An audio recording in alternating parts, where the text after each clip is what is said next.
Today, we're getting into the life of someone who really just smashed expectations, didn't he? John Michael Ozzy Osbourne. Absolutely. A guy who went from, working class Birmingham to global rock god, Yeah. but also chaos, controversy, the whole package. Right.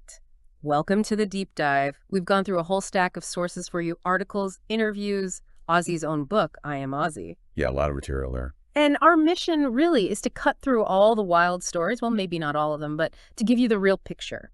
How did he become this icon, pioneer a whole genre, survive decades of, let's face it, serious substance issues, and leave this huge mark not just on music, but on pop culture, even reality TV? It's quite a story. So yeah, let's unpack the man behind the Prince of Darkness legend. Okay, let's do it. So where did the Prince of Darkness, quote unquote, actually begin? Tell us about the early days. Well, he was born John Michael Osbourne, December 3rd, 1948, in Marston Green, but grew up in Aston, Birmingham. Right, Aston. And Ozzy was a childhood nickname.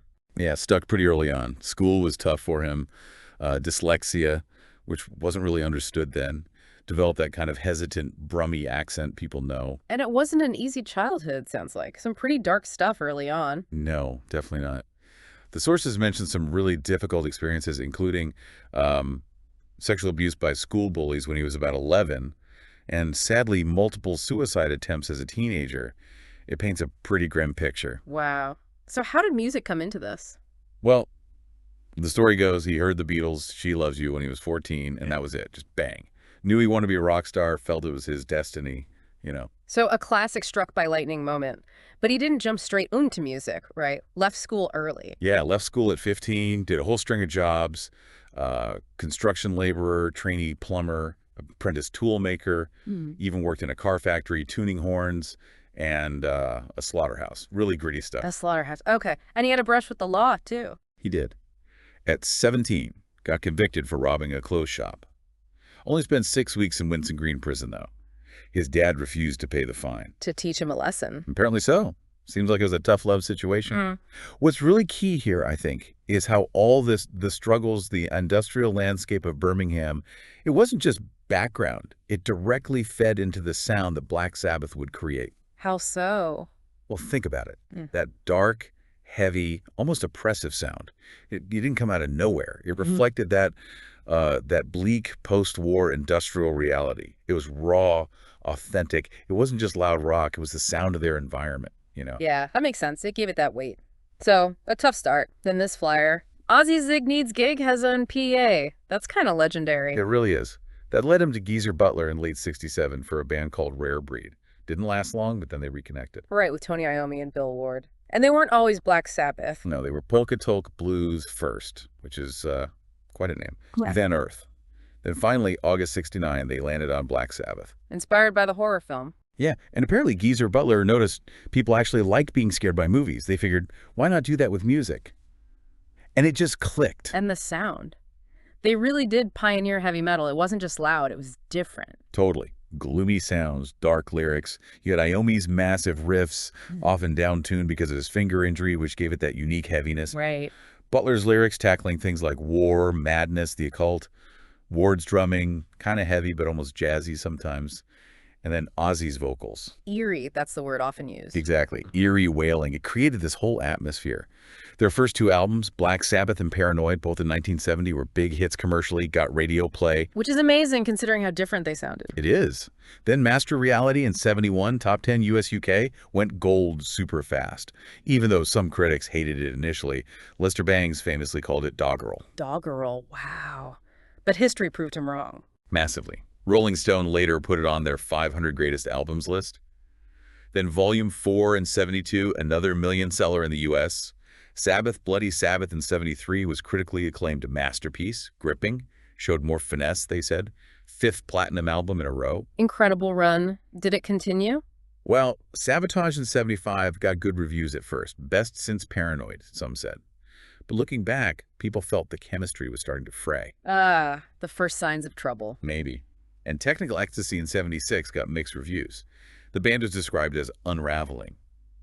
It was also around this time Ozzy met Sharon Arden. Right, daughter of their manager, Don Arden. She was working as his receptionist. Yeah, Ozzy admitted he was instantly attracted, but feared she'd think he was a lunatic, which maybe he wasn't entirely wrong at the time. Probably fair. But this raises a point you made earlier. How did this band, sometimes dismissed by critics, become so huge and define a genre? It's that authenticity, I think, that raw power. It connected with audiences on a gut level, even if the establishment didn't quite get it yet. They weren't trying to be something they weren't. So the band's flying high, commercially at least. But by '79, like you said, things were unraveling. What actually led to Ozzy getting fired? It's complicated. Officially, it was unreliability, the substance abuse getting out of control. Yeah. Ozzy himself admitted he was using heavily, but he also argued the others weren't exactly sober either. Right. It wasn't just him. Probably not. He had actually left briefly before, 77 to 78, for that solo Blizzard of Oz idea his dad suggested. He came back for the Never Say Die album in 78, but things were strained. Performances were apparently tired. So the end was coming. Seems like it. April 27th, 1979, he was out. Iommi pushed for it, with Butler and Ward agreeing. It must have been devastating, but in hindsight. It forged something new. Exactly. Yeah. That firing, that low point, was the crucible for his solo career. He got a payout with 96,000 pounds and basically went on a 3-month bender. Coke and booze. Thought it was the end, his last party. But then Sharon stepped in. Yes. Don Arden signed him, sent Sharon to L.A. to basically manage him, look after him. Don actually wanted him to call his band Son of Sabbath, which Ozzy wasn't keen on. Can't blame him there. No. Tried to set up a super group with Gary Moore, but Moore said no. So late 79, the band Blizzard of Oz came together properly. Bob Daisley on bass and lyrics, the amazing Randy Rhoads on guitar, Lee Kerslake on drums, Don Airey on keys. And the first album, also called Blizzard of Oz, just credited to Ozzy Osbourne. Right. Co-written mostly with Daisley and Rhoads. And it was huge. Quadruple platinum by 97. Impressively, it sold millions without a big top 40 hit single. Just pure album power. Totally. Then Diary of a Madman in 81, again with Kerslake contributing more writing. That's one Ozzy calls his personal favorite. And Randy Rhoads, I mean, his playing on those albums is just legendary. Rolling Stone ranked him 85th greatest guitarist. Yeah. Such incredible talent, which makes his death even more tragic. Absolutely devastating. March 19th, 1982. A plane crash during a tour stop. Just senseless. They were only a week away from playing Madison Square Garden. Unbelievable. How did Ozzy even carry on after that? It was incredibly hard, obviously. But he did. He even released the Speak of the Devil live album, all Sabbath covers, sort of as a tribute later that year. He found a way to keep going. Resilience seems to be a recurring theme. Alongside the craziness, let's talk about some of those iconic, outrageous moments. The Dove incident. Ah, yes. 1981, CBS Records meeting in L.A. He was supposed to release doves as a peace gesture, but he was drunk. And bit the head off one instead. And spat it out. Yeah. Not quite the intended message. Then the Bat, 1982, Des Moines. Bit its head off too. He did, but he insists he thought it was a rubber toy someone threw on stage. Apparently the bat bit him back. You couldn't make it up. Did he have to get shots? Oh yeah, rabies vaccinations. Years later, they even made an Ozzy plush bat toy with a detachable head to commemorate it. Only Ozzy. Only Ozzy. And then the Alamo. Right, 1982 again, San Antonio. Yeah. Drunk, wearing Sharon's dress apparently, and urinated on the Alamo Cenotaph, the monument nearby, not the actual building, but still. Still not a good look. Arrested. Yep, and banned from the city for 10 years. He'd apparently been on a long binge and fired his whole band right before that, too. Chaos. It really does raise that question. Yeah. How much was real substance-fueled mayhem and how much was, leaning into the image? It's impossible to say for sure, isn't it? He always denied promoting Satanism despite the accusations from religious groups. Said he was Church of England, prayed before gigs, described himself as Dennis the Menace, kind of crazy, fun crazy. But the image was definitely dark, Prince of Darkness. He embraced it, or at least didn't fight it too hard. But then you had serious stuff, like the lawsuits over the song Suicide Solution. Right, parents blaming the song for their kids' suicides in 84 and 91. Yeah, tragic cases. But the courts ruled in Ozzy's favor both times, found no causal link. There were also royalty lawsuits later from Bob Daisley and Lee Kerslake. Over unpaid royalties and credit. Exactly. Around 2000, 2002, they were dismissed, but management actually re-recorded their bass and drum parts on reissues for a while. Wow, really? Yeah, though they were eventually restored. And then there's the cat story. Oh, God, I read about that. Admitted shooting his own pets. 17 of them, apparently. During a drug binge in the 80s. It's pretty dark. Definitely a complex figure. But his solo career, despite all this, just kept going, kept evolving. It really did. After Rhodes, Jakey Lee came in for Bark at the Moon in '83, another big seller, 3 million copies. The Ultimate Sin in '86 was his highest charting album at the time. And then Zakk Wylde joined in '87. That was a huge partnership. Absolutely.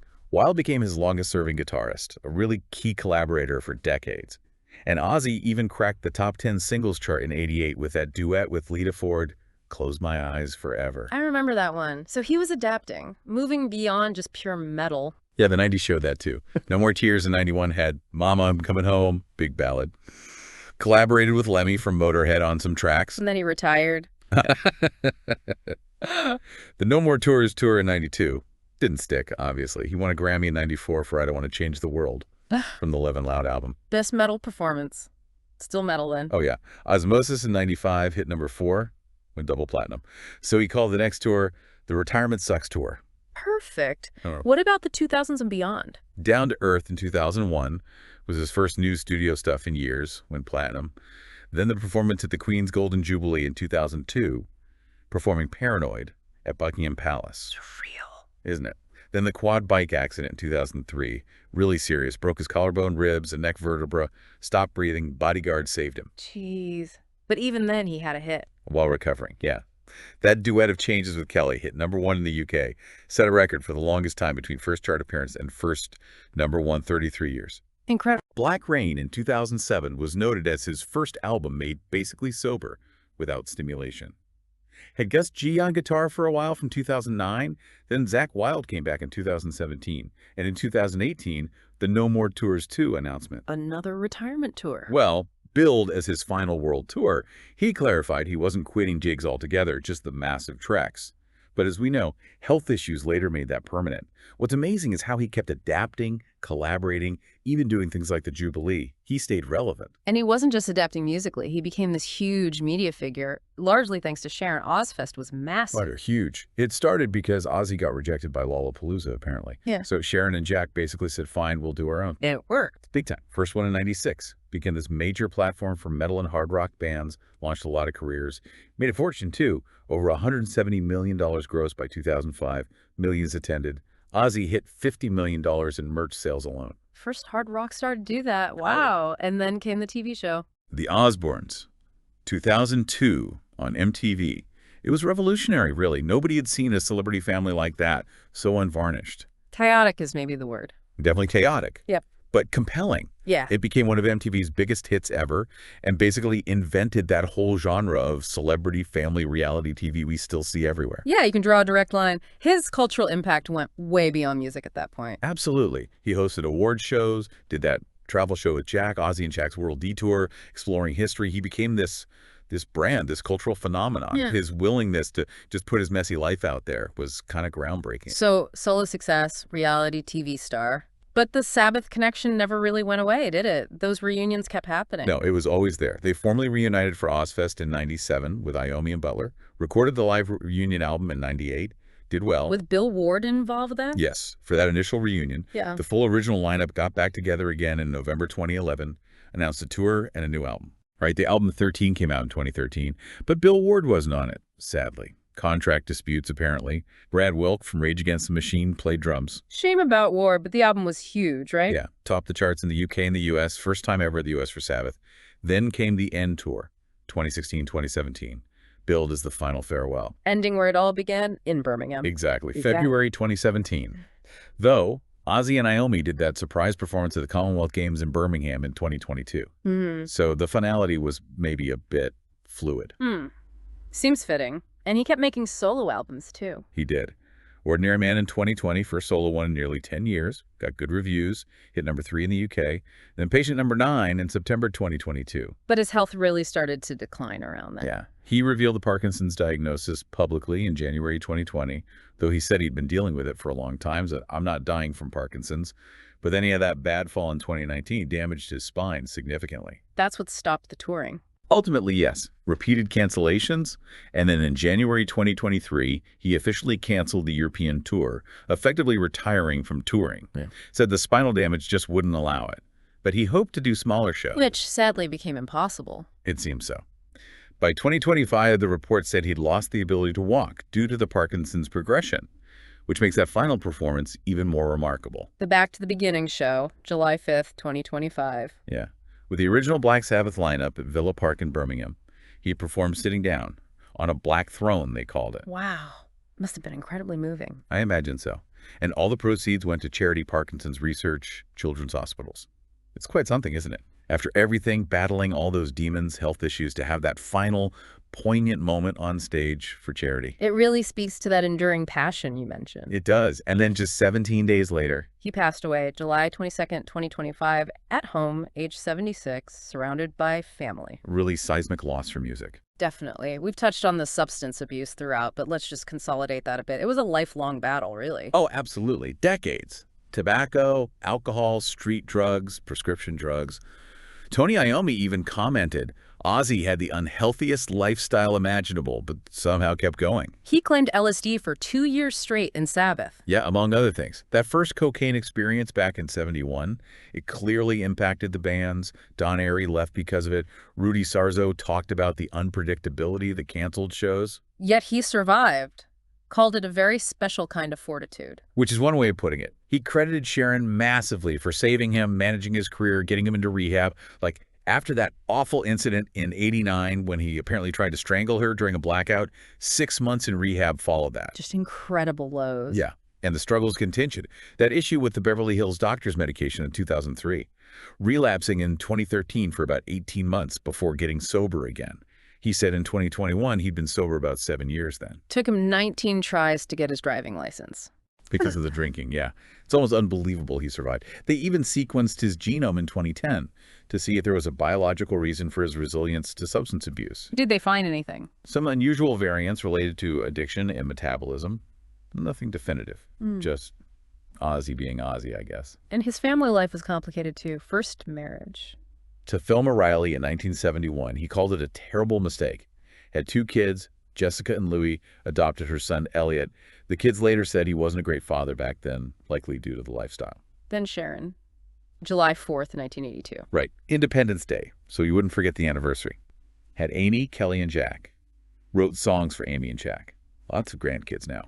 They split their time between the UK and LA. Despite all the darkness, he maintained he was religious. Yeah, Church of England. Prayed before shows. Said, I believe in God back in '92. Contradicts the satanic accusations people threw at him. And politically. Sources mention some stances. Yeah, reported impartially, of course. Generally anti-war, you hear that more, pigs, but maybe not a strict pacifist, given songs like Thank God for the Bomb. Interesting contrast. Lifelong supporter of Israel, opposed the cultural boycott in 2024, signed a letter criticizing alleged BBC bias in 2025, vocally distanced himself from Kanye West over anti-Semitism in 2024. Critical of Trump, too. Specifically, his COVID response, called him a fool, and in 2020 forbade Trump or any campaign from using his music without permission. Okay, so quite a mix there. When you step back and look at the whole legacy, Yeah.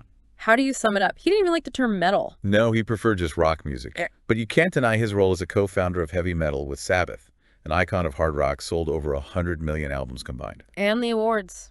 Rock and Roll Hall of Fame twice. Yeah, with Sabbath in 2006, solo in 2024. Yeah. UK Music Hall of Fame for both, too. Stars on Walks of Fame in Hollywood and Birmingham.